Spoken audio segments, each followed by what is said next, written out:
Assalamualaikum warahmatullahi wabarakatuh. Kami akan menjelaskan materi terkait pelaksanaan tindak ujaran dan produksi ujaran, mata kuliah psikolinguistik, dosen pengampu, Ibu Dr. Rika Ningsih, SPD MPD.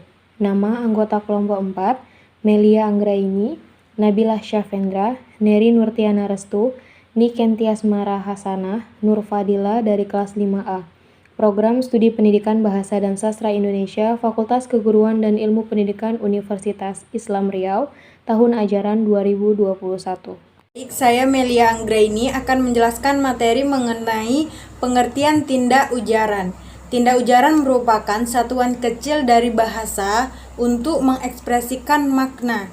Suatu perkataan yang berkaitan mengekspresikan suatu tujuan, biasanya tindak ujaran berbentuk satu kalimat, tetapi dapat pula terbentuk kata dan anak kalimat. Ketika seorang berbicara, dia melakukan suatu tindakan. Tindakan tersebut dapat berupa menyatakan, bertanya, berbicara, memerintah, menjanjikan, atau sebagainya. Tindakan lainnya, dengan demikian ujaran dianggap sebagai bentuk tindakan atau perilaku yang bertujuan. Selanjutnya, tujuan tindak ujaran. Dalam menghasilkan ujaran, manusia pastilah mempunyai tujuan. Bahkan waktu kita sedang mengobrol dan berjalan ke sana kemari, sekalipun tujuan tadi berupa pemberian informasi kepada pendengar. Kalau dalam satu wacana dialog, misalnya kita kemukakan kalimat seperti Bu Dahlia sekarang berada di Bali bersama suaminya.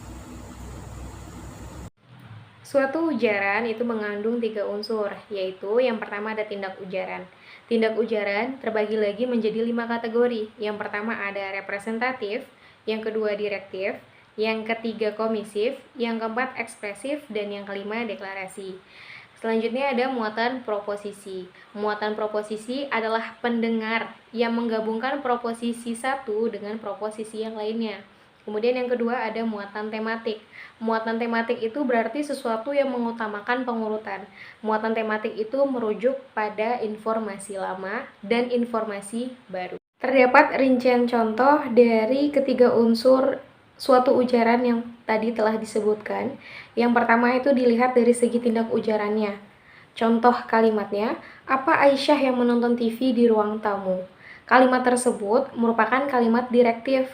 Kalimat yang merupakan suatu tindakan yang berupa jawaban verbal. Kemudian untuk kedua ada dari segi muatan proposisi.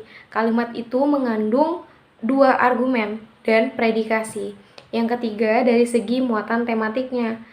Kalimatnya mengandung informasi lama, yaitu adanya seseorang yang menonton TV di ruang tamu, dan informasi baru yakni berupa Aisyah yang menonton TV di ruang tamu itu. Assalamualaikum warahmatullahi wabarakatuh. Saya Neri Nurtiana Restu, NPM 1962-10032, akan memaparkan tentang produksi ujaran. Produksi ujaran merupakan kemampuan seseorang untuk mengungkapkan pikiran sendiri melalui alat vokal dalam bentuk ujaran seperti kata dan kalimat. Produksi ujaran ialah bagaimana manusia merencanakan pengungkapan bahasa secara lisan maupun secara tulisan. Jika dapat disimpulkan bahwa yang dimaksud produksi ujaran adalah proses menghasilkan ujaran. Selanjutnya, proses produksi ujaran.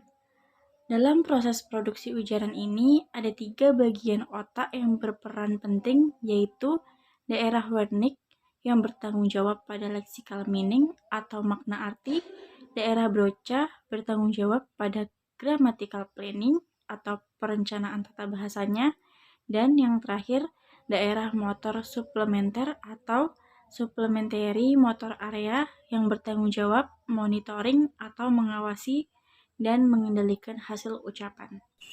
Saya Nikentias Mara Hasanah ingin melanjutkan materi sebelumnya. Langkah umum dalam memproduksi ujaran proses. Dalam memproduksi ujaran dapat dibagi menjadi 4 tingkat. Yang pertama, tingkat pesan atau message, di mana pesan yang akan diproses dan terus disampaikan. Dan yang kedua, tingkat fungsional, di mana bentuk leksikal dipilih lalu diberi peran dan fungsi sintaksis.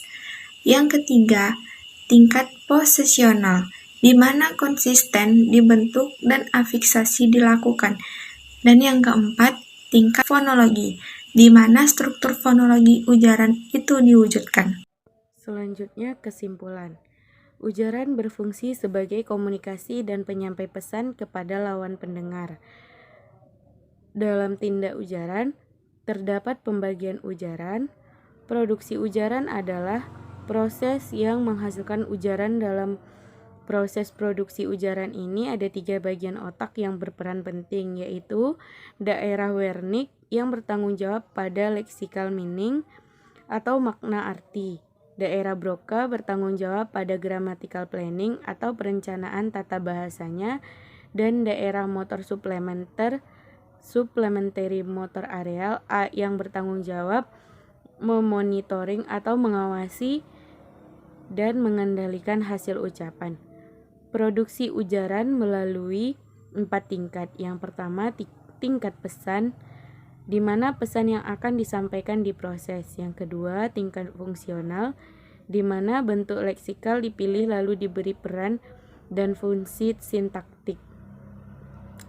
Yang ketiga, tingkat posisional, di mana konstituen dibentuk dan afiksasi dilakukan. Yang keempat, tingkat fonologi, di mana struktur fonologi ujaran itu diwujudkan. Terima kasih. Baiklah, itu tadi materi terkait pelaksanaan tindak ujaran dan produksi ujaran. Kurang lebihnya mohon maaf. Wabillahi taufik wal hidayah. Wassalamualaikum warahmatullahi wabarakatuh.